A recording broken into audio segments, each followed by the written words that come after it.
What's up, everybody? Here, Richard with Shine Empire, and we're coming at you guys from South Almonte, California, and we're here at the location again. And we provide wraps, tints, details, ceramic coatings as well. If you need any deep interior details as well, we do those too. If you're interested in any of those services, send us a DM. Info is down on the description. And today I'm gonna tell you guys about 3 things I learned the hard way about business. How long have you been doing this? So I've been doing this about 4 or 5 years now. So I started the end of 2019. How old are you? Me, I'm 23. So you started this when you were 18, 19? I'm 19. Dang, young hustler, man. Yeah, man, I'm trying. Jeez. All right, man. So what's the first thing that you learned the hard way about business? So first thing I learned is starting a business is not cheap. You gotta invest a lot of startup money at first, and more than anything, you gotta invest your time. And time is something that don't come back. So that's the most expensive expense right there. Now, when you first started, how much do you think you spent and on what? So when we first started, our first big buy was $4,000 setup, was a trailer. After that was like the constant restocking, not just the restocking, but the gas as well. More than anything, gas is the big expense that people overlook. Now, 4,000. How did you and your partners come up with that? Shout out Eastville on this one. They offer the financing. So what we did is we financed it. We gave a nice little down payment at first, and then we financed it. Basically gave us 3 months to pay it off. We paid it off within a month, right away. Yeah, and then basically from there, we just kept investing into products. That was one of the struggles for us, was products. Not knowing which products to get, not knowing which products to buy, which products are gonna make you more time efficient, which products are just a waste of money, flat out, or which one works for you and which one doesn't. Did you ever buy a product and right away you're like, man, this is trash? No doubt, yeah. I ain't gonna mention that name, but we know who we talking about. All right, man. Now, the second big expense is your time. What do you mean by that? Time, man, because like I said, time is something you don't get back. Money, you can get it back any day of the week. You can always, if you spend it, you can make it back. Time though, that's it. Like once you spend it, there's no coming back. What do you mean? Long nights, working on the weekends? Yeah, long nights, long hours. When people are going out, you can't go out because you gotta grind, and sometimes you get deadlines. Especially right now with wraps, I get a lot of deadlines where people need their car back because that's their daily driver and stuff, so I can't be taking my sweet time with it either. So yeah, so sometimes I gotta work 12, 16-hour days, and sometimes my friends go out and I wanna go out with them too, and I gotta miss it because that's just part of the business. Now, a lot of youngsters have this idea, I'm gonna start a business, I'm gonna have a lot of money, I'm gonna be my own boss, choose my own schedule, do whatever I want. Is that a realistic mindset when you first start?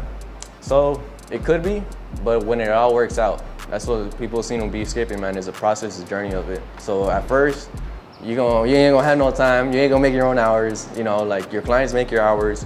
Like it's gonna be a whole process before you get to that stage where you can finally chill, sit back and relax, Second thing I had to learn the hard way was always expect the unexpected, man. So Richard, what do you mean, man? Any situations where something hit you guys really hard? Yeah, no doubt, a few times actually. So first one was when we first started our business. We started picking up, getting our clientele, getting a steady client list, and trailer gave out. The trailer gave out about 6 months in. After that, we were sidelined for about 2 weeks to a month because we couldn't get the trailer part, the part that we needed. What we needed was an axle. We couldn't find the exact size for it. We ended up finding it, but when we came back, we basically had to build our stuff back up again because time waits for nobody, and detailers there's a lot of them. So if you ain't taking care of that customer, someone else is gonna take care of them, and then they might take them from you. That's just the way business goes. Got it. Now, things happen in business. How about now? Has there been anything that just caught you off guard now that you moved into a shop 6 months ago? Yeah, no doubt. So when I first opened up, I kind of thought opening up a location is gonna be good, it's gonna pop off. Nah. Like first couple months was pretty slow, man. It was kind of scary at first, to be honest, because like I wasn't seeing nothing come in, and I was kind of starting to sweat, man, because it costs money, bro. And what did you do? Did you tough it out? Did you try new ideas? Yeah, I toughed it out. So I tried new ideas. What really did it for me was I dropped the special. I dropped the special to get my portfolio going here, inside here at the shop. Yeah, it's just to get more people in, more clientele lists, to get my name out there, my brand out there, more than anything, because I had to start from zero again. It's just a bigger block that I started from, because now I'm in a shop, I'm not mobile no more, so things had to change. One thing I want to mention and ask you is, how are you learning about all of this? Every day, man. Yeah. Every day. So one big way I'm learning right now is by having a network. Talk to other people, man, that do the same thing that you do. Talk to them, socialize, be cool with them, bro. Like, you never know who you're talking to. You never know who's gonna help you out. You know, you never know who's gonna give you that one little advice, man, that's just gonna flip that switch on your head, you know. Third and final thing was, it's not an overnight success. So if you're someone who's looking to start a business, bro, to make a quick flip just to buy a little car or something, bro, let me tell you right now, stop, it's not gonna work. You know, go look for something else, man, because if this is, like I said, it's not a quick flip at all. Like, you're gonna have to grind, you're gonna have to put in some time into this, you know, and that's something that I learned along the way, because when I first started this, I was thinking that too, man, and that's probably a negative side of social media, is that a lot of people will just see the positive of things, not the negative things. And not everybody's gonna share the negative, bro. But I'm here to share the negative with you guys, man, to tell you, bro, that it's not easy. So if you're not willing to put in the work, the time, don't start it. Now, when you first started, what was your mentality?